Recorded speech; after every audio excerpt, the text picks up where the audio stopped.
presented by Abhay Dehati Entertainment।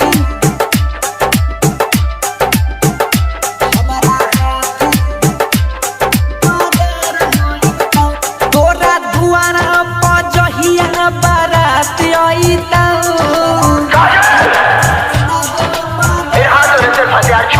कहै छियौ जैतिन दुआरा पर बारात आईता गई हमारा हाथे से हमारा हाथे दू तीन गो मर्डर होईता इहे हाथ से दू तीन गो के मर्डर होईता।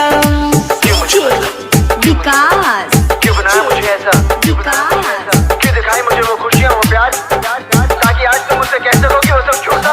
मटियार कला सीतामढ़ी मटियार कला सीतामढ़ी।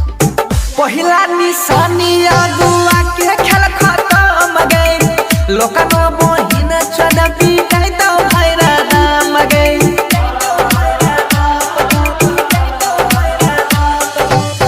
पहिला निशानी अगुआ के खेल खत्म गई लोकनो बहिन चढ़बी गई तो भैरा दाम गई।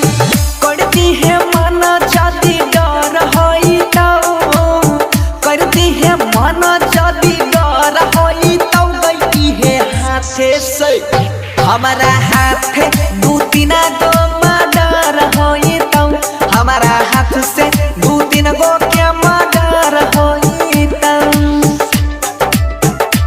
हमारा हाथ दू तीन गो मर्डर होई तो JK Yadav Films। हमारा हाथ अभी आप सुन रहे हैं चेहरा खेरा खगड़िया से अभय देहाती एंटरटेनमेंट की शानदार प्रस्तुति। क्रिया तो हर दूल हक जान ले दोसर के घर है गई बसैले न देव।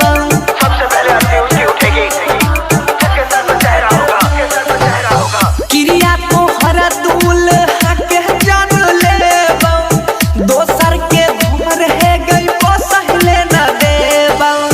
चर्चाई